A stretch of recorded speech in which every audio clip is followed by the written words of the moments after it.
김만배 신앙님이 그 대선 직전 2002년 3월 6일 그날이 제 생일입니다. 그날 대장동 몸통은 윤석열이야 라고 하면서 이게 그 6개월 1년 가까이 전에 지들끼리 쿵짝해가지고 짜고 맺고 했던 거를 대선 3일 전에 윤석열 후보가 이게 대장동 관련해가지고 부산저축은행 대출 브로커한테 커피 한 잔 타주고 사건 무마했다라는 언론 보도를 하자마자 다른데 어떤 큰 보도에 나오기도 전에 이재명이가 이것 봐라라고 하면서 자기 이젤스라 하고 하면서 자기 페이스북에 지금 공유하면서 널리 퍼져라. 그러고 나서 또 이재명 대선 캠프에서 전 국민한테 그거를 450만 명 가까이 문자를 보내는 이 사태. 평소 때 지근거리에서 보신 이 유본부장님 입장에서 이재명의 이와 같은 행태 어떻게 보입니까? 원래 그 변호사님 그 살인범도 초범일 때는 연쇄 살인범들이 초범일 때는 조금 뭔가 흠결이 있다가 나중에 이게 재범 3번 4번 가면서 진화하잖아요. 그러니까 이게 뭐냐면요, 언론을 이용하는 기술은 2002년부터 했던 겁니다. 왜냐면 PD 수첩을 그러니까 PD 수첩이 아니라 KBS 방송에 그것이 그거는 SBS고 추정 60분 추정 60분을 끌어들인 거 아닙니까? 그렇죠. 자기 하는데 끌어들여서 마치 뭐가 있는 것처럼 해가지고 그 추정 60분 최초로 PD를 끌어들인 거란 말이에요. 그렇죠. 그걸 해가지고 작업을 했듯이 뭐냐면 항상 객관화시키기 위해서 작업을 하는데 2014년에도 작업을 합니다. 했습니다. 해가지고 이제 했던 게 뭐냐면 YTN 기사를 내잖아요. 바로 전날 딱 디테일 잡아가지고, 왜냐면 반박이 안 되게. 그러니까 가짜 뉴스예요. 그러니까 가짜 뉴스니까 한 3, 4일 전에만 하더라도 그거 가짜 뉴스다 해가지고 하면은 가짜 뉴스 퍼뜨렸다고 역공을 받잖아요. 그러니까 이재명이 그 YTN 뉴스 가짜 뉴스를 받자마자 득달같이 보내고, 그렇죠. 이번에도 신앙님 이 가짜 뉴스가 나오자마자 400만 명한테 뿌립니다. 어마어마하네요. 400만 명한테 뿌립니다. 그러니까 준비가 다 돼 있지 않고는 400만 명한테 어떻게 뿌립니까? 와. 언론보다 빨리 대응했어요, 이재명이. 맞아요. 언론에서 다른데 보도 나오기도 전에 그 신앙님이 있는 그 뉴스타파가 뭐라고? 뉴스타파 난 본 적도 들은 적도 없던 듣도 보도 못한 듣보잡인 거예요. 그러니까 뭐냐면 뉴스타파라는 기사를 다른 데서는 안 받았을 것 같으니까 이재명이 먼저 퍼뜨린 거라고. 그러니까 이재명 그때 이제 후보니까 퍼뜨리니까 이것이 일파만파가 된 거죠. 그렇죠.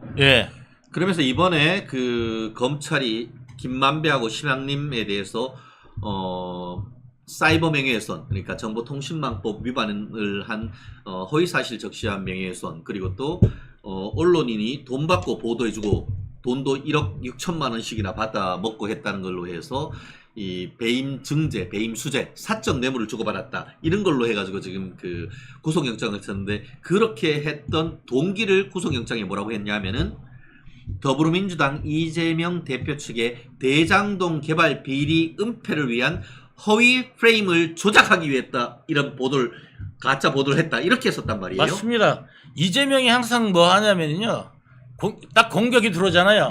역공 준비합니다. 그러니까 오히려 적반하장으로 나가는 게 이재명이 전법입니다. 늘 그랬습니다. 더 세게 나가고 일부러 더 그렇게 해야 물타기가 된다. 이렇게 생각하는 게 이재명이 수법입니다. 그게 이제 진화해 온 거고. 그래서 말씀드리지만은 2012년에 조사했던 거는 대장동하고는 무관한 조사고 오로지 부산저축은행, 거기에 인척 비리입니다. 그렇죠. 그러니까 부산저축은행이 그 친인척과 관련돼 가지고 거기에서 이제 비리가 일어난 거를 포착하고 그거를 수사한 거지. 대장동 수사를 한 게 아니에요. 그렇죠. 근데 그럼에도 불구하고 마치 그때의 대출 비리를 무마해줬기 때문에 그로 인해서 대출이 됐고, 그로 인한 여파로서 이런 대장동에 어떤 비리가 생겼다라고 하는 프레임을 짰었던 거죠. 그런데 지금 그 김만배하고 신앙님이가 짜고 쿵짝해가지고 조작했던 그 내용에서 지금 보면은 그때의 이 부산저축은행을 수사했던 윤석열 검사가 마치 그때 있었던 대출 브로커를 불러서 뭐 커피 한 잔 사주고 무마를 했다고 하지만 그때 대출 브로커를 만났던 사람은 윤석열이 아니었던 것이죠. 윤석열은 없었어요. 없었어. 못 만나고 왔어요. 예예. 윤석열을 만나지도 못했어요. 예예. 그리고 난 다음에 이제 뭐냐면 그 자기가 그 조우영이 예예. 그때 수사는 대장동 아니에요. 라고 김만배한테 이야기를 했어요. 그렇죠. 예. 그래서 이제 다 알고 있었지. 다 알고 있었어요. 예. 그다음에 남욱도 알고 있었죠. 예예. 심지어는. 그래갖고 이거는 그때 수사는 이 수사가 아닌데. 그렇죠. 다 이어가지고 근데 자기가 이어붙일 수 있다. 그렇죠. 결국 예. 이렇게 다 편집했고 여기를 그냥 확 해가지고 이어붙여가지고 이어붙여서 조작했던 거죠. 조작한 그래서. 거예요. 예. 예. 그래서 구속시켜버린 거 아닙니까? 구속된 겁니다. 예. 근데 이제 내용이 뭐냐면 이 김만배가 계속 변명한 게 그 책값을 주고 샀다잖아요. 예. 여러분들 지금 당장에 서점 가갖고요. 예? 서점 가가지고 혼맥 지도라는 거를 한번 보십시오. 그러면은 대한민국 신앙님, 대한민국 혼맥 지도라는 거 그걸 보시면 신앙님 만들어 놓은 건 조잡하게 읽을 데가 없고 게다가 해설이 없어요. 예. 해설이 없는 혼맥 지도를 보면은 이게 뭐지 합니다. 네. 아, 이거 왜 어떻게 뭐 이게 연결만 돼 있는 거니까. 예. 그런데 2만 원짜리, 3만 원짜리 사면은요. 2만 원짜리는 해설이 별로 없고 3만 원짜리 사면은 해설까지 쫙 나와 있어요. 그거를 1억 6,500만 원 주고 샀다는 거예요. 예? 그러니까 가짜 뉴스를 예. 대신 보도해주고 그에 대한 대가로 그런 한 권에 5천만 원씩 부가세 별도로 해가지고 했다는 것을 재판부도 인정했던 거 아닙니까?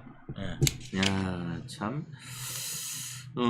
지금 대한민국 혼맥 지도라 보면은 예. 이게 제가 지금 네이버에 찾고 있는데 제 기억에 이게 그 여러 권이 있었는데 이게 서울경제신문에서 나오는 대한민국 혼맥 지도 서울경제신문 편집국에서 10% 할인해서 22,500원이면서 네. 22,500원이 삽니다. 22,500원을 사는데 이거를 한 권에 5천만 원 그게 사적 뇌물이란 거야. 네. 당신들 국민들을 바보로 하나? 네. 판사를 개돼지로 하나? 그러니까 슛골이 시키는 거 아닙니까? 재판장이. 이제 그거 이거 2만 원짜리 사가지고 그 신앙님 그 혼맥지도가 비교를 해봐요. 네. 예? 신앙님 그 혼맥지도가 얼마나 허접한지. 그런데 게다가 김만배도 30년한 기자입니다. 네. 그 혼인관계 모를까요? 내가 니보다 더 많이 한다고 그러죠. 오히려 기자들이 자존심 있잖아요. 야, 지금 우리 나다님 예. 재미있는 글을 쓰셨어요. 저 세수대야 하얀 줄을 검정으로 바꿔주세요. 저는 처음에 저게 무슨 말씀인가 했더니만 우리 뒤에 이 화면에 있는 네. 저 얼굴을 세수대야라고 비유를 해주시고 네. 그 머리에 이렇게 치우라고. 지나가는 흰 줄을 검은색 줄로 해달라고 하는 뭐 그 말씀의 취지는 아마 충분히 이해하실 만큼 네. 그게 아니라 저 얼굴 치워서 지금 저 배경 옆에 있는 그 저기 색깔처럼 저 배경을 없애달라. 아. 얼굴로 보기 싫다. 예, 꼴도 보기 싫다. 예, 그렇기도 그 하고 이야기 같아요. 예. 검은 줄인 것은 예.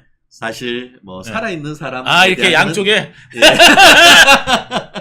근데 뭐 살아계신 분이 여전히 뭐 오래 사셔야 되고 대신에 본인의 행위에 대한 엄중한 법적 책임은 지셔야 된다는 것이죠. 예, 그거 검은 줄 가면 안 돼요. 예. 감옥 가야 돼요. 예.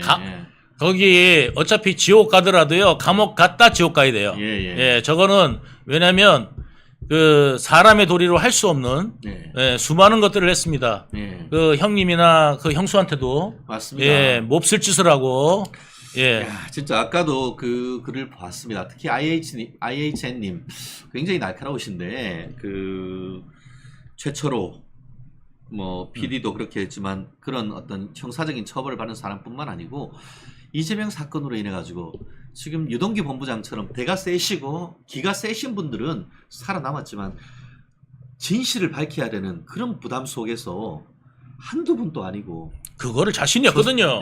저 세상 사람이 됐다. 저 빌런하고 싸운다는 거를 내가 그 예를 들어서 비서실장님도 저 사람이 시켜가지고 온갖 짓을 온갖 걸 다 한 거예요. 예. 성남 FC도 관여하게 됐지, 예. 이것저것 다 관여하게 된 거예요. 그러니까 저 사람이 시키니까 이제 했단 말이죠. 그렇죠. 예. 다 했단 말이죠. 근데 이제 돼가지고 이게 문제가 되니까 정진상이나 이제 상의하려고 그랬을 거 아니에요? 예, 예. 그러니까 이제 당신 책임져라. 당신이 다 해놓고 뭔 소리냐. 예, 예. 이러니까 유서에다가 뭐라고 썼냐면 가정이 풍비박산 났습니다. 그렇죠. 첫 번째 그거. 아니 지사님도 다 아시는 내용 아닙니까? 예, 예. 우리 가정 풍비만 났고요. 측근 관리 좀 똑바로 하십시오. 그렇죠. 그 측근이 누구겠습니까? 예, 정진상이죠. 정진상이지. 예. 그리고 또 제일 마지막에 뭐라고 썼습니까? 예. 이제 정치 그만하라고 내려놓으십시오라고 예. 쓴 거 아닙니까? 근데 좀 더 정확하게 쓰셨으면 좋았을 텐데 그러니까. 그게 최선이었던 거예요. 예. 그러니까 이분은 생각이 뭐냐면 내가 밝혀도 예. 저것들 아니라고 예. 오히려 나한테 뒤집어 쓰고 저 사람들하고 적이 돼야 되잖아요. 예. 예. 그런데 어차피 적이 돼봐야 4명에는 나 떨어진 거고 4명에는 땅에 떨어질 거고 오히려 저 사람들한테 공격까지 받을 거고 그러니까. 그게 이제 눈에 보이잖아요. 그러니까 평생 공무원으로 살아왔던 자기의 명예는 다 날아가고. 다 날아가고 예. 연금도 날아가고 예. 명예 날아가고 감옥 가게 생기고 그 다음에 이제 또 뭐 어떤 부담이 있어요? 이거를 또 밝히자니 예. 저 사람들하고 싸우면서 저 사람들이 이제 오히려 몰아붙이고 예. 공격하고 배신자 낙인 찍고 이런 식으로 이상한 사람 만들고 이제 이런 것까지 생각하니까 도저히 못 견디니까 그냥 마감하신 거란 말이죠. 참. 근데 거기를 가가지고요. 그래도 오랫동안 비서실장으로 모시는 사람 아닙니까? 그렇죠. 예. 그리고 자기 일 돕다가 그렇게 가신 분 아닙니까? 그렇죠. 예. 10분 있다 나온다는 게 7시간은 왜 기다렸습니까? 그러니까요. 왜?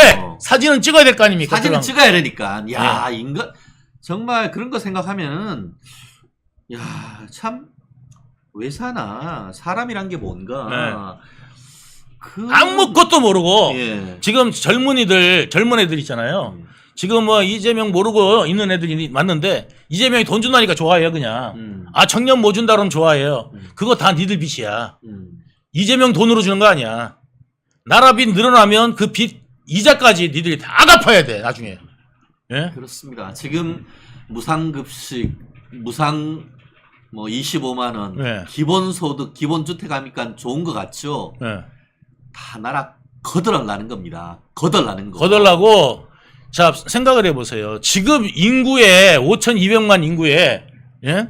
지금 5,200만 인구에 지금 빚이 1,000조가 넘었습니다. 나라 빚만 공기업 빚 다 빼고 나라 빚만 1,000조가 넘었는데 2조가 37조예요. 일단 이자가 1년에 37조가 이자가 나가는데 그 이상입니다 지금. 근데 계속 이재명 빚내가지고 나중에 나라 빚이 이자만 해도 그러면 계속 늘어날 텐데 그거 니들 어떻게 감당할래? 인구 줄어드는데. 그렇습니다. 결국 니들 연금도 못 받아. 네, 참 세금을 내는 30대들 정신 차려라. 네, 참 그렇습니다. 세금 내는 사람들은 대한민국의 기업들입니다. 네. 정말 기업이 잘 되고. 근데 얘 좌파 놈들은 기업까지 죽이려고 그러잖아요. 기업을 죽이려고 하잖아. 기업을 아예 우리가 황금알을 낳는 거위가 있으면 황금알을 낳는 거위한테 좋은 물을 주고 좋은 사료를 줘서 황금알을 건강하게 오래오래 낳도록 해야 되는데 이 인간들은 황금알을 낳는 거위의 배를 확 갈라버리는 거잖아요. 이재명한테요. 이번에 그 저기 25만 원 어디서 충당할 거냐 이랬더니 재벌한테 뺐으면 된다잖아요. 소시오패스 아비가일님. 예? 그 말씀이 그냥 쏙 들어옵니다. 예. 아니 그러면 재벌들은 그러면 눈목도 없이 세금 걷는다. 지금 세수 부담이 우리나라가 최고입니다. 기업들한테 이 정도로 세금 걷는 나라가 없어요. 결국 그렇게 세금 걷어서 잘 쓰면 좋은데 안 되잖아요. 지난 문재인 때 어땠습니까? 그 돈으로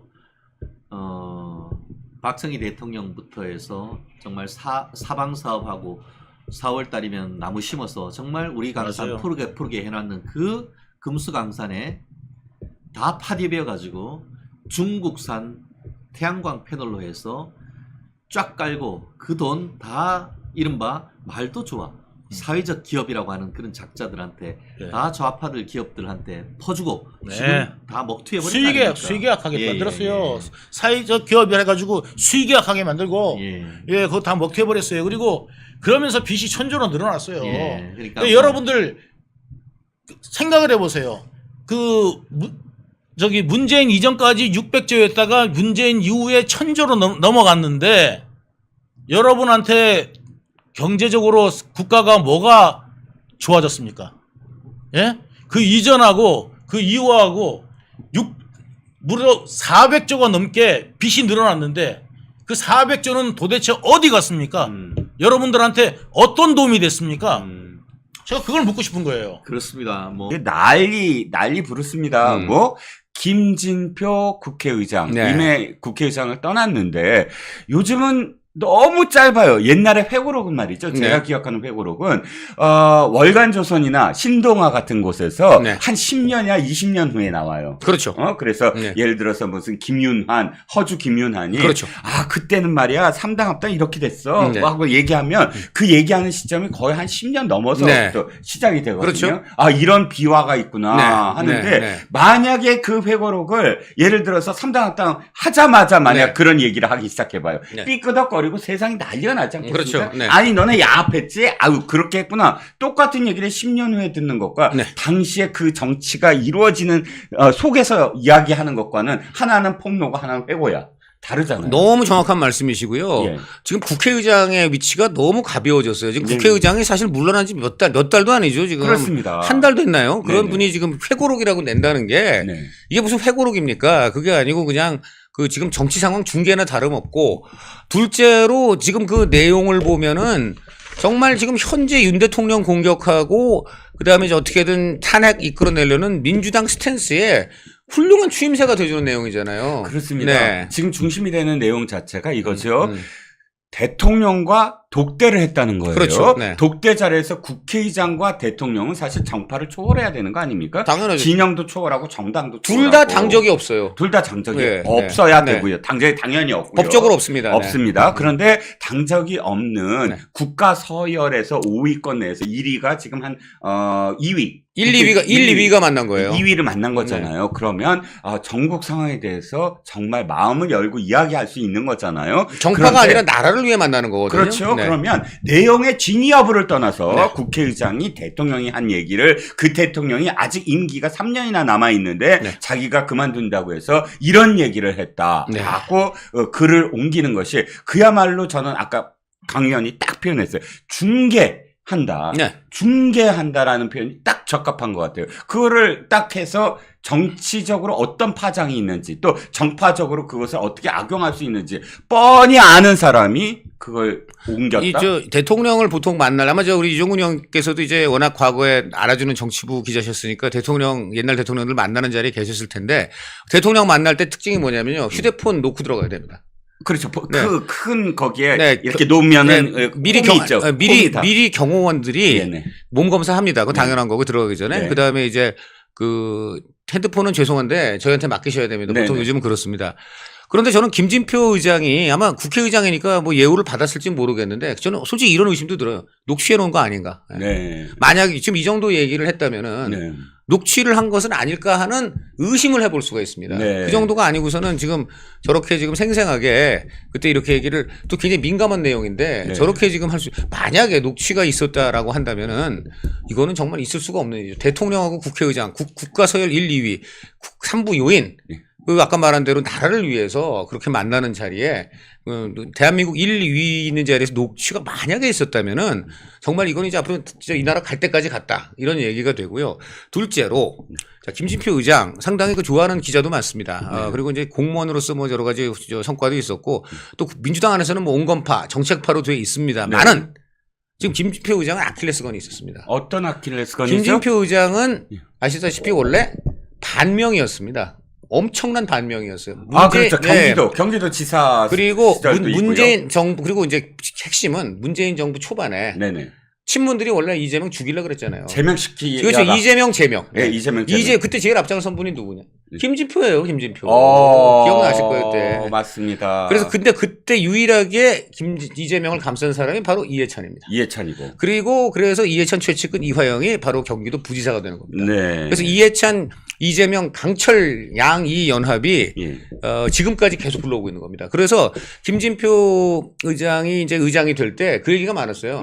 당시 벌써 이미 이재명 대표가 민주당 실세가 돼 있는데 네. 과연 민주당에서 김진표를 밀어줄 것인가. 네네. 그런데 이제 어떻게 보니까 됐잖아요. 그렇죠. 이 됐다는 건 무엇이냐? 어쨌든. 결국은 이재명 마음에 계속 들어야 되는 거죠. 이제. 어허. 이재명 결국 밀어주지 않고서 됐겠습니까? 그런데 네. 약점이 굉장히 많고 네. 원래는 김진표 싫어하는 친명들이 무지 많아요. 어. 저 사람 우리 이재명 죽이려고 했던 사람이다. 그렇죠. 칼 꽂았던 사람이다. 왜 저런 사람 시켜주냐? 국회의장 이렇게 왜 되는 거죠. 시켜주냐. 그런데 예. 어떻게 해가지고 결국 뭔지 모르지만 네. 뭔가 거기서 딜이 있었거나 네. 아니면 뭔가 하여간 과거를 회개하겠다. 네네. 당연히 그랬겠지 않습니까? 그건 네네. 뭐 상식이라고 보면 되지 않겠습니까? 그렇죠. 그러니까 이제 의장이 되신 거고 네. 그리고 나서 지금도 본다면은 결국은 현재 이게 굉장히 지금 이재명 대표의 민주당에게 도움이 네. 되는 얘기들이 나오고 있는 거 아닙니까? 네. 그러니까 결국은 어떤 의미에서는 혹시 보는 아니냐. 네. 이런 이제 입장도 나올 수가 있고 그리고 극단적으로는 저는 네네. 이것도 그래요.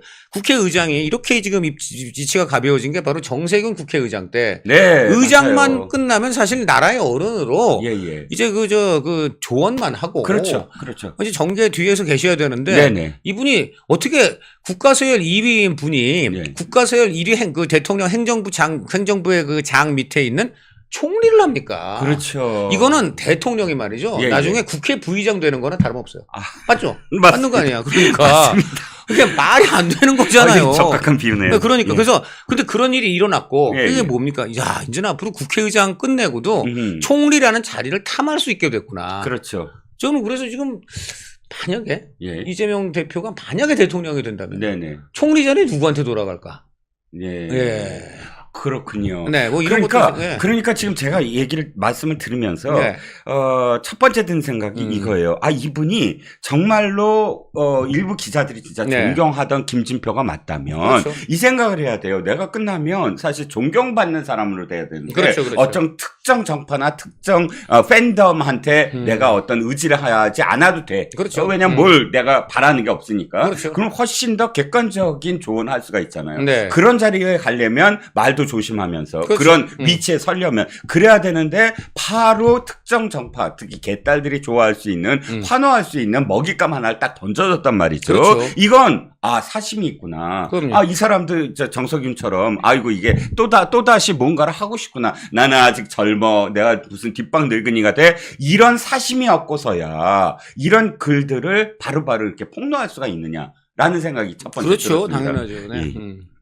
그리고 또 한 가지가 있어요. 김진표라는 사람이 정말로 국회의장이라는 그러니까 어른다운 어떤 행동을 해야 된다면 대통령한테 무슨 얘기를 들었어도 자기가 소속되어 있었던 정당의 이 대표 원내대표였죠. 박홍근이 네. 박홍근한테 내가 대통령한테 이런 얘기를 들었어 하고 메모를 시키게 했다. 네. 이것도 역시 국회의장이 어떤 특정 정파를 초월한 지위가 아니고 당연하죠. 네. 이 정파적 이해관계를 떠나서 너 이거 듣고 어떻게든 이것을 이용해 네. 라는 소재거리를 하나 던져줬다 이거예요. 국회의장으로서 그게 가능합니까? 그래 놓고서는 뭐 원내대표 다 모여 내가 중립을 지키는 어른으로서 중재해 그러면 안 되죠. 당연하죠. 그 무슨 민주당 원내대표가 자기 비서실장입니까? 메모를 받았어. 더군다나 가장 민감한 대통령과에 대한 내용을 특정 정당의 원내대표한테 받아 적으라는 거는 이건 국회의장으로 대통령을 만난 게 아닌 것 같아요. 그렇죠. 민주당의 에이전트로 만난 거 아니에요. 민주당의 에이전트로 만나지 않고서야 네네. 어떻게 대통령이 국회의장 만날 때 이 사람이 지금 민주당 사람이라 해서 만난 게 아니잖아요. 네네. 지금 입법부 수장이시니까 네네. 내가 지금 행정부 수장으로서 어려움이 있어서 이런 좀 상황이 있는데 네. 뭐 좀 이해하고 도와달라. 네. 아니면 조언을 또 구하는 거지. 내가 어떻게 하면 좋겠느냐. 그렇죠. 이런 거 하는 거니까 이건 정말 나라를 위해서 꼭 필요한 거거든요. 네. 근데 이런 나라를 위해서 꼭 필요한 거가 민주당에 이용당하는 내용으로 그렇게 원내대표 메모에 적히게끔 국회의장이 처신했다면 솔직히 국회의장 자격이 없는 겁니다. 맞습니다. 그럼 국회의장 배지 떼고 그렇죠. 나 그냥 민주당 원로다. 그렇죠. 대통령 나 만나면 내 얘기는 언제든지 민주당한테 갈 수 있다는 거를 알고 나를 만나시라. 아예 그래야지. 네. 맞아요. 대통령이 국회의장하고 둘이서 만났다면 네. 나라를 걱정해야지 네. 특정 정파를 이익을 위해서 예. 행동하거나 그런 말을 해서는 안 되죠. 박근혜 정부 때 네네. 정의와 국회의장이 당연히 원래 국민의 그때는 새누리당이죠. 그렇죠. 새누리당 사람이었습니다. 네네. 그런데 그분이 굉장히 객관적으로 또 국회의장 추당파적으로 국회의장직을 했어요. 당시 한나라당이 참 많이 비판했죠. 새누리당. 새누리당이. 그래가지고 그때 찐박 조원진 의원이 예. 정의와 의장 물러나라는 식으로 막 그냥 야지 이른바 야지. 예. 야지를 놔서 정의와 의장을 격분을 하기도 했는데 네. 그런 욕을 들어가면서도 정의와 의장이 그래도 그 객관적으로 예를 들어 천재지변에 준하지 않는 게 없고서야 지금 새누리당이 하자는 그런 직권상정 못한다. 그때 그랬지 않습니까? 그렇죠. 예산심의도 그래갖고 어떻게 끝까지 그렇죠. 예산심의 직권상정 그런 거 보통 여당이 되면 국회의장한테 바라는 게 딱 하나예요. 뭐요? 우리 원하는 법안 예산 직권상정 해달라 예, 이거거든요. 예. 그리고 마감 기한 전에 예산 그냥 본회의 열어서 그냥 통과시켜 달라 예. 이런 거거든요. 근데 정의와 의장 끝까지 타협을 해라. 네. 나는 직권상정 못한다. 그렇습니다. 이랬지 않습니다. 만약에 정의와 의장이 그때 누구죠? 그때 바로 더불어민주당 대표가 문재인 대표인데 네. 그 문재인 대표하고 더 만나가지고 야당 당수와 국회의장이 했는데 정의와 의장이 다 그 한 내용을 미주알 고주알 그것도 새누리당 원내대표한테 야 오늘 문재인이 이런 얘기 했으니까 적어놔. 이랬으면 지금 민주당이 어땠겠습니까? 아마 엉망진창이. 정의와 예. 사형에 처한 아마 그랬을 그렇죠. 것 같습니다. 네. 그렇죠. 그러니까 우리가 지금 박 의원도 잘 아시겠지만 강의원. 네. 강의원 죄송합니다. 박재관 씨가 네. 강찬호 문화일보 논설위원 반갑습니다. 이래서 예. 제가 그건 수정을 좀 해드릴게요. 아닙니다. 중앙일보입니다. 네. 저도 헷갈렸는데. 예. 자, 강의원 네. 우리가 이 어른이 없는 시대인데 어른 그래도 없어요. 옛날 국회의장들을 존경하는 사람들은 그렇죠. 네. 이런 사람들이에요. 말씀하셨듯이 정의와 같은 사람, 그렇죠. 절대 정파에 휘말리지 어떤 않는, 손을 들어주지 않고 의사봉을 공정하게 휘둘렀던 사람은 그렇죠. 우리가 인정을 합니다. 네. 그런데 거꾸로 인정하지 않는 사람들은 아이고 직권상정 다 해줄게 하고 그렇죠. 네. 자기가 소속돼 있던 정당을 그대로 그 정당의 이익에 맞추어서 의사봉을 휘둘렀던 사람은 그 사람이 나중에 무슨 얘기를 하건 간에 언론에서 취급도 안 해요. 그리고 지금 민주당 출신 국회의장이 최근에 많아졌는데 네. 이분들 재미있는 게요. 네. 우리당이라 그런데요. 네? 여야끼리 만나서 얘기하다 보니까 네네. 국회의장이 그거 들어보면 우리당 입장이 맞는 것 같은데. 그러면 안 되죠. 우리 국민의힘 원내대표님 이거는 보니까 우리당 입장이 맞는 것 같아요. 네네. 민주당 입장이 맞는 것 같은데라고 네. 얘기를 해줘야 되는데. 그렇죠. 아직도 의식이 당적을 버렸다지만 전혀 버린 게 아니에요. 그래서 그때마다 지금 비아냥을 받는데 최근에 정말 그 민주당 출신 국회의장들 너무 지금 부끄럽습니다. 솔직히. 자, 대통령의 얘기를 한번 저는 이해해 보려고 합니다. 이제 내용을 들어가서 네. 이렇게 얘기했다는 거예요. 김진표가 윤 대통령과 함께 이야기한 것인데 네. 김진표 의장이 이제 이상민 행정안전부 장관이 사퇴해야 되는 거 아니냐라고 네. 얘기를 했다고 합니다. 네. 거기에 대답을 윤 대통령이 이렇게 했다는 거예요. 지금 여러 가지 의혹들이 있다. 그 네. 의혹을 다 정리한 다음에 생각하자. 네. 의혹들은 일부 언론들이 예를 들어서 이 당시 할로윈 데이와 관련해서 미리 아이고 사람들이 많이 모일 거다라고 보도한 것도 사실은 의혹의 한 가지다. 또 동남아 식당이 조금 있는 이태원에 그렇게 사람들이 많이 몰리게 만들지 않았느냐. 이걸 좀 연결했던 것 같아요. 네. 저는 그 이야기에 어떤 진위 여부를 떠나서 일단 대통령이 여러 가지 어떤 의혹들이 있다라고 이야기한 것에 대해서 네. 사실 국회의장이 그것을 바로 아니다라고 하고 대표한테 연결시킬 수 있는 정도의 이야기냐? 의혹은 있을 수 있잖아요. 네, 할 수 있잖아요. 그것이 물론 여기 여러 가지 어떤 또 비판적인 시각도 있을 수 있다고 생각을 합니다. 네. 하지만 그 이야기를 순수하게 바라보면 어쨌든 의혹들이 정리된 다음에 책임을 지는 게 맞지 않느냐라고 이해할 수 있는 대목도 저는 있다고 보거든요. 네. 어찌됐든. 그 당시 사실은 이제 아까 좀 전에 말한 방송들이 그쪽에 이태원에 몰리도록 유도했다. 이것까지는 아닌데 그 당시 이제 방송들이 사실 비판을 받은 부분이 이거죠. 네. 할로윈 데이를 맞아서 아마 이태원에 지금 굉장히 인파가 많이 몰리고 있고 네. 당일날도 굉장히 많은 인파가 예년보다 더 몰릴 것 같다. 네. 이런 보도들이 이어졌는데 네. 그때 사실 굉장히 중요한 건 그런데 그러면 안전 대책은 잘 세워져 있는가? 네네. 이렇게 평소보다 더 많은 인파가 몰리는데 이태원 골목길이 원래 좁다. 그래서 그렇다면 이런 거에 대해서 경찰이라든가 구청에서 좀 대책을 세우고 있는지 이거는 좀 짚어봐야 된다. 이런 게 당연히 원래 보도가 좀 돼야 되거든요. 그렇죠. 근데 그런 게 하나도 없었어요. 그런 게 그렇죠. 없고 그냥 그러다 보니까 어떻게 되느냐? 이건 마치 부추기기만 하는 보도 아니냐 이런 얘기가 나왔습니다. 그래서 이게 체계적인 음모라기보다는 어떤 보도에 기본적으로 꼭 들어가야 될 게 빠지니까 이거 정말 부추긴 거라고 볼 수 없지만 나는 해석은 적어도 가능할 수 있었던 거죠. 그렇죠. 그러니까. 네. 이건 딴 데도 맞습니다. 아니고 바로 그 방송 노조들에서 나왔던 얘기입니다. 그렇죠. 네. 네. 맞습니다. 부족한 언론에 그러니까 부족한 부분들도 지적받아야 되고요. 그렇죠. 어쨌든 이 부분은 좀 정리를 해보겠습니다. 김진표 존경받았던 부분도 분명히 있었던 분인데 국회의장을 그만두고서 개딸들한테 잘 보이려고 하느냐라는 일각의 비판에 대해서 김진표 국회의장 한번 생각해 보셔야 될 부분이 분명히 있다고 저는 생각합니다. 맞습니다. 이분은 원래 김대중 대통령이 뭐 대한민국 최고의 공무원이라 그랬다면서요. 그랬죠. 그리고 네. 특히 민주당에서 두 사람 강봉균 지금 돌아가셨지만 네. 전 장관 강병훈 장관과 김진표 지금 국회의장 네. 두 사람이 그래도 이 시장 정책을 옹호하고 정책통들이고 정책통들이고 네. 또 그 정책 부분에서 그러니까 관료에서 굉장히 엘리트들 그러니까 네. 손꼽혔던 사람들이죠. 민주당이 당론으로 방송통신위원장에 대한 탄핵을 당론으로 결정해서 탄핵 절차를 진행하겠다라고 하면서 6월 임시국회에 탄핵 심판 절차를 진행하겠다라고 했습니다. 이 인간들 민주당 습관성 탄핵 증후군에 걸린 거 아닙니까 이거? 그 김홍일 방통위원장을 지금 탄핵한다는 그렇죠. 얘기잖아요. 그 이유가 있어요. 왜냐하면은 이제 그 공영방송을 자기네들 편으로 만들어야 되는데 MBC 사장 지금 임기가 다 돼가지고는 새 사장이 임명이 돼야 되는 그렇죠. 거잖아요. 근데 다가오는 이 8월 사장을 달에.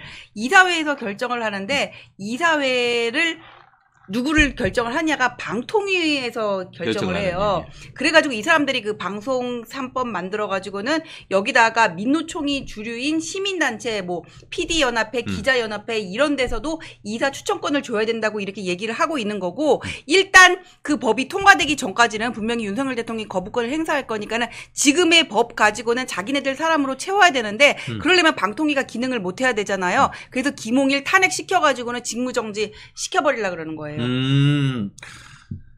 다 의도가 있고 아주 윤석열 정부를 마비시키고 그리고 나아가 공영방송 KBS, MBC, EBS를 장악하려고 하는 의도가 읽히는 그런 법이네요. 네네.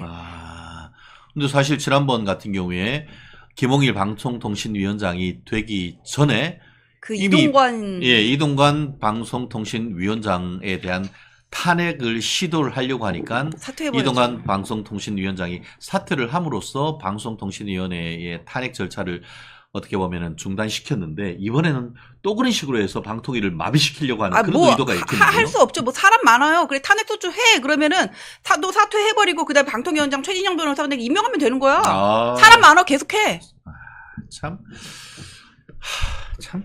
그리고 헌법재판소로 탄핵을 하면 탄핵에 대한 최종 결정권자는 헌법재판소잖아요. 네. 근데 헌법재판소가 지금까지 탄핵했는 것 중에 검사 탄핵, 판사 탄핵 다 했는데 다 기각이잖아요. 그런데 또 탄핵을 해요? 근데 그 탄핵 얘기 또 나오는 게 국회 국민청원 게시판이 있거든요. 거기 20만이 이제 윤석열 대통령을 탄핵하라고 청원이 들어왔는데 그러면 이제 법사위에 자동 회부가 되거든요. 그럼 본회의에 가가지고는 거기서 뭐 3분의 2 찬성으로 해가지고 발의를 할 수는 있어요. 그럼 바로 이제 헌법재판소로 가겠죠.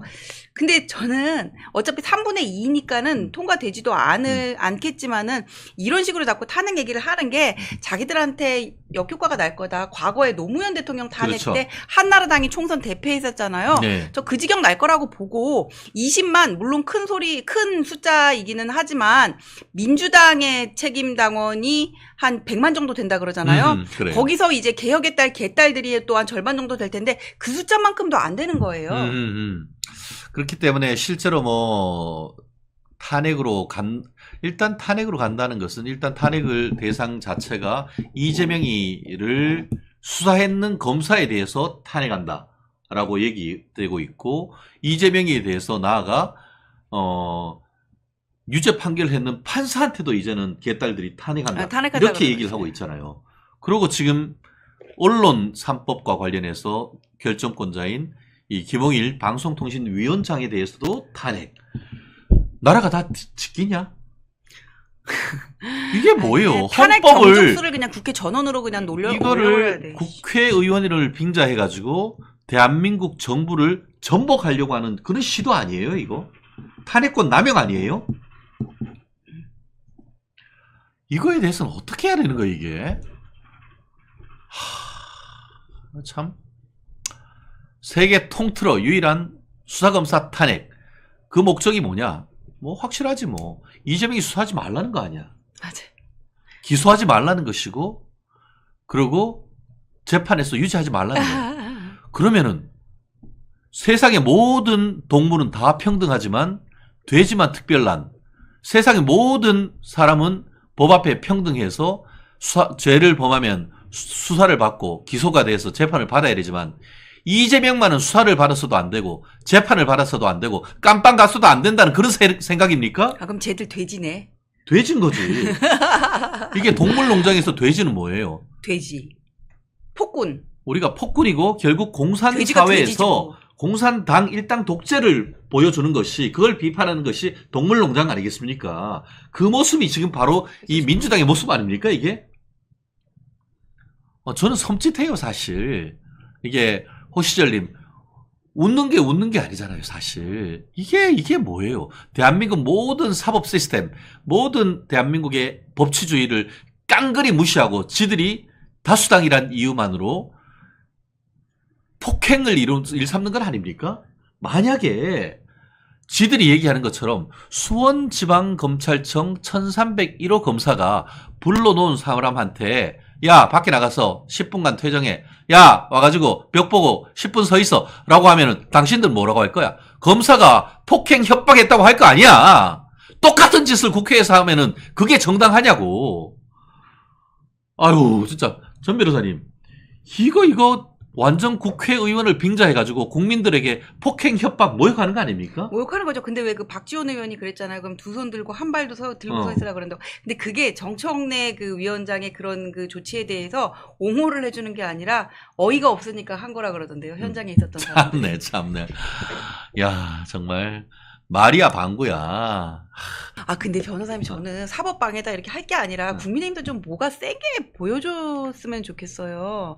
그러니까 예를 들어서 뭐 쟤들이 저렇게 나오면은 시행령을 만들어 가지고는 쟤들이 만든 법안을 그냥 마비를 시켜버리는 거야. 그러면 시행령을 없애게 하려면 위헌 위법 심사를 또 대법원에다 해야 되잖아요. 그 대법원이 판결이 안 나오게 그냥 질질 끌게 그 앞에 가가지고 시위를 해.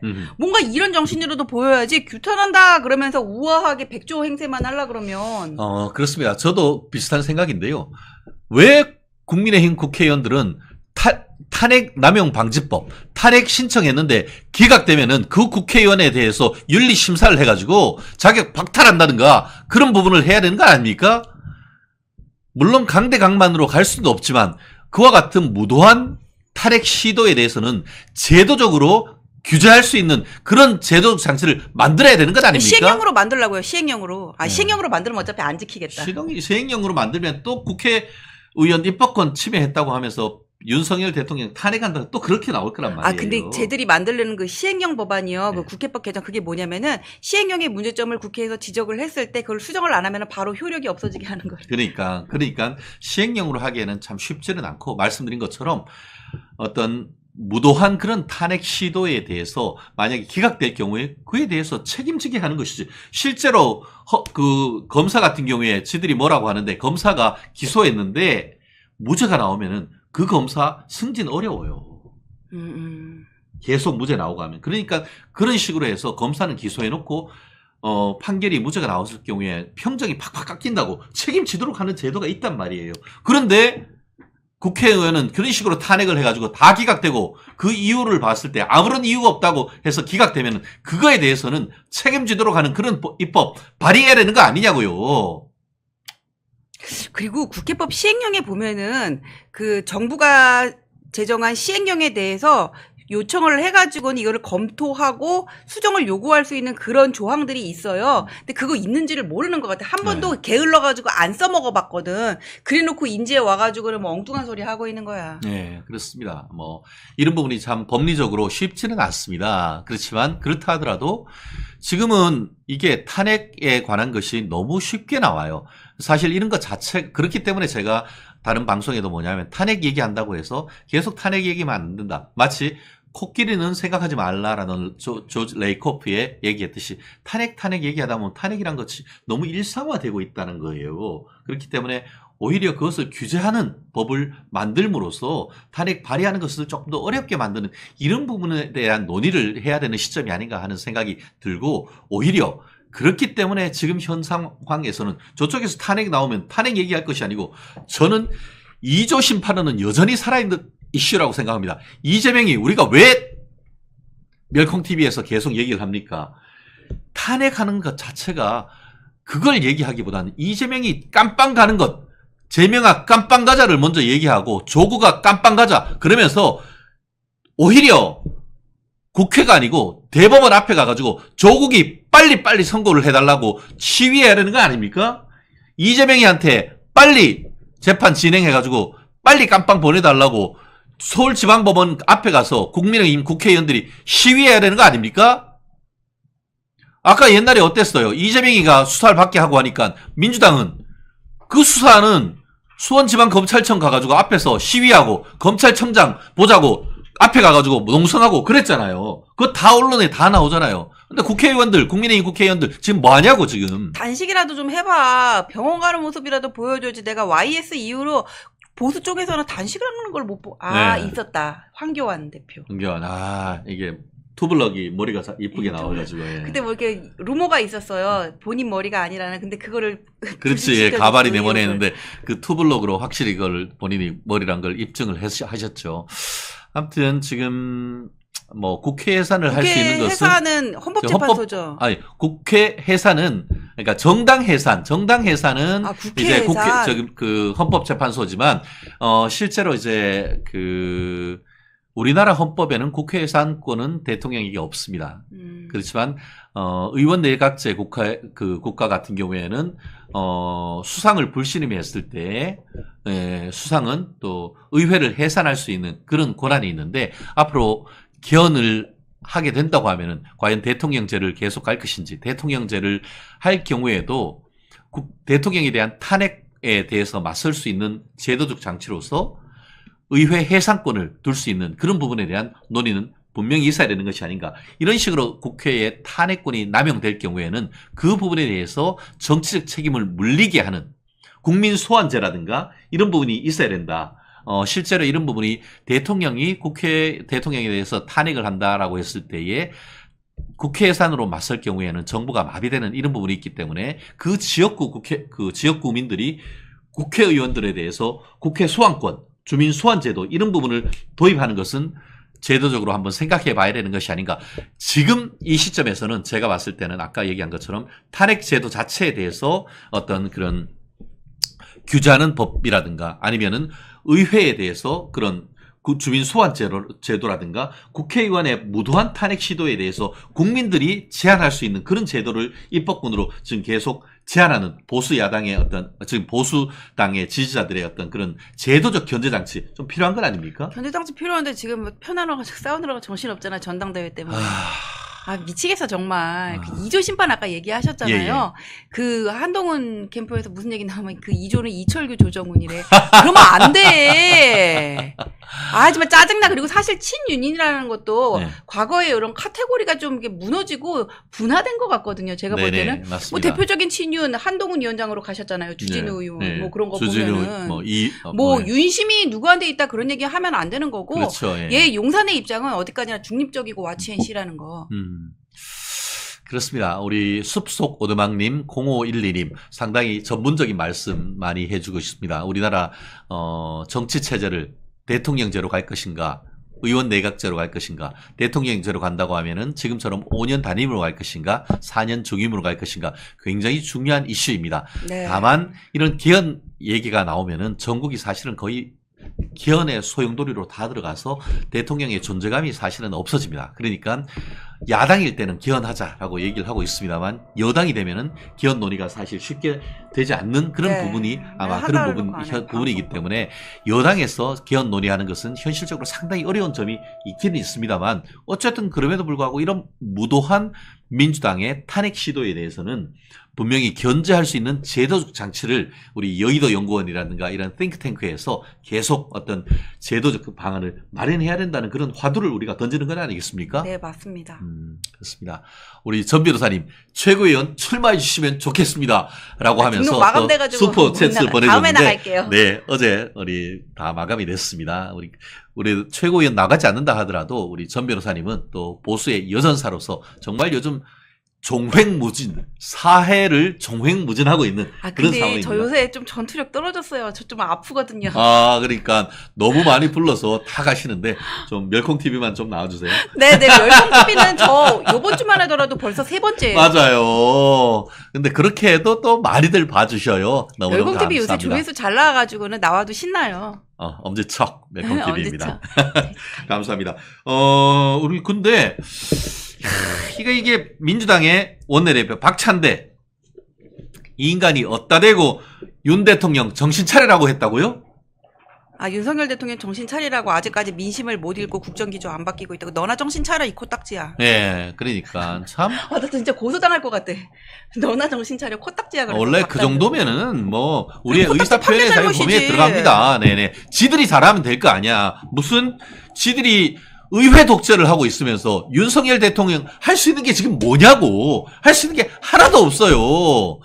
대통령으로 뽑아놔가지고 개혁 입법하려고 하는데 민주당이 다 막아놔가지고 할 수 있는 게 하나도 없다고. 그러니까 고육지책으로 법은 못 바꾸고 이 위임한 범위 내에서 대통령령, 시행령으로 해가지고 지금 겨우겨우 일부 지금 개혁해 나가고 있는 건 아닙니까? 네, 맞아요. 네. 진짜 정말. 박찬대가 운영위원장이에요. 아, 맞아요. 예, 근데 뭐 관련해가지고는 쟤들이 지금 이 특검 4국조를 한다 그러는데 이 국조가 보니까는 양평고속도로 특혜 사건하고 뭐 또 방송자강 문건, 그다음에 김건희 여사 관련한 거랑, 근데 김건희 여사 관련해서는 이제 대통령실을 조져야 되잖아요. 그렇죠. 그러니까 자기가 운영위원장 하면서 부르겠다는 거예요. 참. 그러니까 지금 실제로 특검을 해야 될 것은 이재명과 이재명 떨거지 아닙니까? 오늘 저기 발표한다면서요.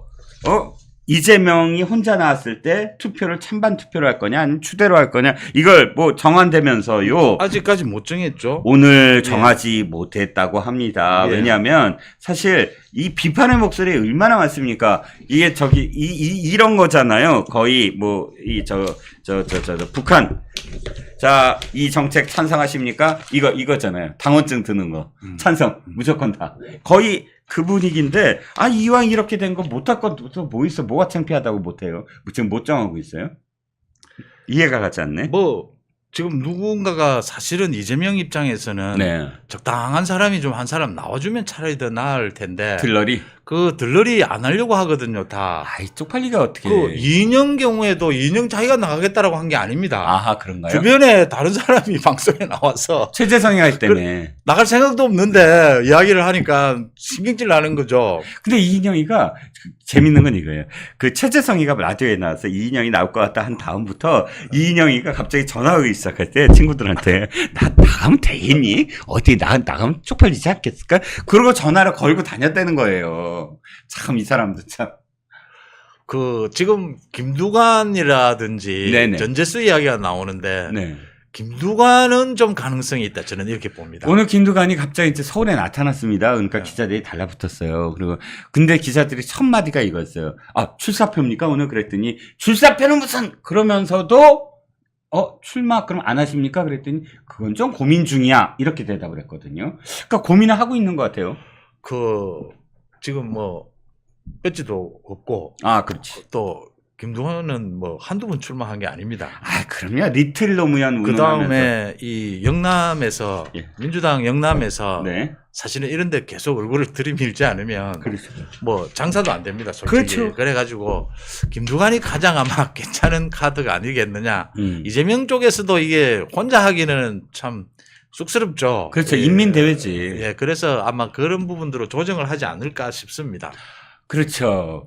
김두관한테 뭐 언지를 계속 줄 수도 있고, 그러니까 오늘 갑자기 이걸 정하겠다고 해서 안 정한 건 뭔가 작업이 있는 것 같아. 네.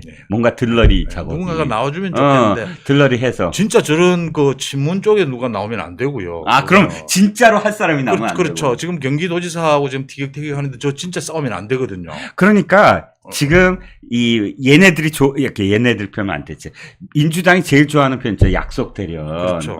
절대 김혜경 얘기하지 말고, 네. 절대 김부선 얘기하지 말고, 절대 이재명의 점 얘기하지 말고, 절대 이재명의 대장동, 백현동, 서현동, 성남시의 동 이름 얘기하지 말고. 아, 힘들다. 뭐 한 만 가지도 더 무슨 되는데 이야기를 합니까? 이런 얘기를 하지 않을 사람. 아, 이재명은 정말 훌륭한 후보입니다. 근데 저는 들러리로 나왔지만 어쨌든 박수는 저쪽에 많이 쳐주세요. 이런 사람. 정청래가 좋겠네요. 정청래 뭐 잘하지 않습니까? 아, 정청래 잘하겠는데 네. 정말? 정청래는 뭐 바쁘다. 정청래가 참 바쁩니다. 그러게요. 정청래 나오면 되겠네. 그런 와중에 서울신문 지금 그 설문조사 하나만 더 말씀을 드려볼게요. 예. 법률연맹이 청년 대학생 의식조사 연속 보도를 하는데 2,901명 모집단이 많다 여기. 5월에 실시한 의식조사 있어요. 2,901명. 이겁니다. 그러니까 권력이 있으면 죄가 없고 권력이 없으면 죄가 있다. 여기에 동의하느냐, 유권무죄, 무권유죄 인식에 동의하느냐 했더니 81.8%가 동의한다라고 대답을 했다고 합니다. 지난해 같은 기간 동안에는 78.9, 그러니까 처음으로 70%를 깼다. 1년 만에 반등을 했다. 법이 공정하게 적용되고 있다는 인식이 후퇴했다라고 합니다. 어떻게 생각하십니까? 당연히 올라가는 것이고요. 제가 강조하고자 하는 부분은 우리가 그동안 정치 네. 권력 뒤에 숨어서 자신의 사법 리스크를 피해가려고 하는 많은 이 정치인들을 봤습니다. 근데 이재명은 차원이 다릅니다. 네. 이재명 때문에 지금 지난 2년 동안 대한민국 국민들이 저는 법 공부를 굉장히 많이 하셨을 거라고 봅니다. 네. 이 뭐 법 전문가가 되고 있어요, 전부 다가. 네. 자, 당장 이겁니다. 이재명이 지금 자신의 사법 리스크를 방탄하기 위해서 듣도 보도 못한 판사를 탄핵하겠다라고 하고 있습니다. 네. 재판 지연이죠. 그렇죠. 재판 지연을 노리는 겁니다. 그렇죠. 검사 탄핵은 그래도 검사는 검사 동일체의 원칙이 아직 살아 있습니다. 네. 근데 판사 같은 경우에는 이 탄핵을 하면 이 재판이 중단이 되는 겁니다. 그렇죠. 다른 판사가 오면 전부 처음부터 다시 들여다봐야 돼요. 그렇습니다. 이런 듣도 보도 못한 일을 보게 되는 겁니다. 그다음 탄핵을 하면 지금 많은 사람들이 제 손재 TV에도 그 부분을 말씀을 하십니다. 네. 왜 이 국회에서 대통령을 탄핵할 수 있는데 그러면 대통령은 왜 국회를 해산시키지 못하느냐라는 말씀을 하세요. 네. 이 문제가 불거지는 것도 지금 이재명 때문입니다. 네. 이렇게 마음대로 이유도 없이 근거도 없이 대통령을 탄핵하는 일은 없을 것이다라고 87년도에 예상을 하고 이 법을 만든 겁니다. 네. 국회 우위로요. 네. 그동안 많은 문제가 있었던 이 국회 해산권을 없앴던 것이죠. 그렇죠. 근데 이게 지금 문제가 되는 겁니다. 네. 또 탄핵만 하면요. 네. 탄핵만 하면 전부 헌법재판소의 판결이 있기까지는 전부 직무에서 떠나야 합니다. 네. 방통위원장 지금 그거 그렇죠. 노리고 있는 거죠? 일을 못하게 하는 거예요. 판사 마찬가지죠. 예. 그래서 묻습니다, 사람들이. 네. 자, 저런 위헌 정당을 해산 청구해야 되지 않겠느냐? 네네. 그러면 위헌 정당 해산 청구는 정부가 가지고 있습니다. 네. 정부가 해산 청구를 헌법재판소에 하면 정당이 문을 닫느냐? 아닙니다. 예. 정당 계속 해요.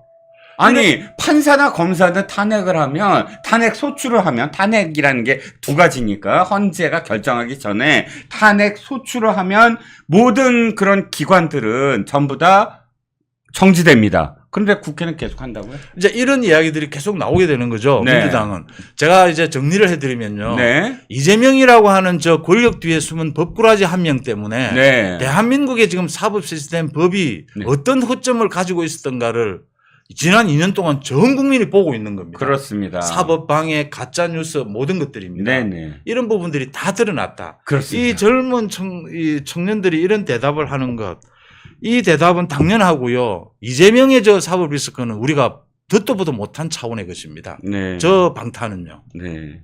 그렇습니다. 이 안에 정말 가슴 아픈 그런 내용들이 있어요. 가슴 아프다는 건 이 청년들에게 우리가 사실 법은 살아있다라고 이야기를 하지 못하니까요. 왜냐하면 이 상황, 그러니까 이 이재명이라는 자 때문에, 조국이라는 자 때문에 이 법이 얼만큼 무시당하고 또 상식, 그러니까 사필 규정, 법을 어긴 사람들은 당연히 그것만큼 처벌받아야 된다는 그 상식이 무너지고 있지 않습니까? 그러니까 젊은 사람들이 이렇게 물은 거에 대해서 이렇게 대답을 하고 있는 거예요. 그러니까 법에 대해서 불공정하다는 의견이 올해는 19.34%나 기록했다고 합니다. 그리고 매우 불공정하다는 의견도 올해는 4.14%로 늘어났다는 거예요. 그 전에 비해서 점점 더 이런 비율이 올라가고 있다는 건 그만큼 우리가 법 준수에 대한 그런 그 인식을 바로 정치인들이 깨부수고 있다. 정치인들이 상식을 무너뜨리고 있으니까 청년들도 이렇게 생각하는 게 아니냐. 뭐 이런 대목도 있네요. 법 준수에 대한 피해 의식과 관련해서도 우리나라에서는 법을 지키면 오히려 잘 살기 어렵다에 동의하는 의견이 무려 41.92%나 된다고 합니다. 좀 씁쓸하네요, 그죠? 그럼요. 예. 갈수록 나아져야 하는 것인데 그렇죠. 선진국화돼야 되고요. 그렇죠. 정말 가슴 아픈 건 우리가 80년 가까이 건국한 이래로 네, 우여곡절을 겪으면서 그래도 이 정도의 사법 시스템을 만든 거거든요. 그렇습니다. 정말 전 세계에 내놔도 이제는 부끄럽지 않은 사법 시스템이 왔는데 그렇습니다. 왔다라고 하는 그 시점에 이재명이라고 하는 사람이 나타나서 이 사법 시스템을 완전히 허물려고 하고 있습니다. 그런데 그렇죠. 그걸 제대로 처벌을 하지 못하고 있다라고 하는 거죠. 네. 이게 이제 하나 둘씩 이 처벌의 수순을 밟아가고 있다. 분위기가 만들어져 가고 있다라는 점이 반가운 부분입니다. 그렇죠. 우리가 지금까지 87년 체제 이후에 사법 시스템만이 아니라 정당 시스템도 참 민주화를 많이 시킨 겁니다. 그럼요. 삼김으로 상징되는 총재 정치, 그리고 솔직히 그 이전에 군사 정권 시절에 유신회니 뭐니 하면서 무조건 여당이 많게 만드는 그런 비정상적인 그 정당 민주주의가 있었습니다. 정당이 있었습니다. 지금은 총재도 없어지고 총무도 원내대표로 격상하고 또 최고위원들도 선출하고 하면서 정당 내 민주주의, 각각 다른 목소리를 수용하면서 협상을 통해서, 타협을 통해서 또 한 번씩 당권에 대한 도전을 통해서 정당을 민주주의의 시스템을 만들어 나갔는데, 이재명이라는 자가 자신의 독단적인 그런 이 결정으로 그대로 좌지우지하면서 이 정당 민주주의를 지금 완전히 망가뜨렸다. 이것도 사실 사법 시스템을 건드린 것만큼 최악의 상황이라고 생각을 합니다. 저는 민주당이 이제는 위헌 정당이 거의 되어 가고 있다라고 봅니다. 네. 그래서 정부에서, 법무부에서 네. 이 이재명과 민주당이 하고 있는 각종 위헌 행위들요. 네. 이런 것들을 모두 자료를 수집을 해야 합니다. 네. 그러나 적정한 시점에 이 위헌 정당 해산 청구를 해야 합니다. 네. 이건 정부의 의무입니다. 네. 청구를 할 수 있는 권한을 정부에게만 줬어요. 네네. 그런데 정부가 그 일을 하지 않으면 네. 뭐 법률 용어를 말씀드려서 뭐하는데 직무유기입니다, 이거. 그렇습니다. 이 멸콩 TV에 들어오시는 많은 분들도 민주당의 위헌적인 행태에 대해서 생각나시는 게 있으면 전부 다 의견을 하나씩 모아주시기 바랍니다. 그것이 모아져서 민주당이라는 지금의 이재명의 민주당이 얼만큼 위헌적인가를 드러내는 날이 있을 겁니다. 그럼 우리가 매일매일 이 당의 행태를 지켜보면서 위법적 행위에 대해서 언제나 기록을 하고 그것들을 공유했으면 하는 생각이 들었습니다.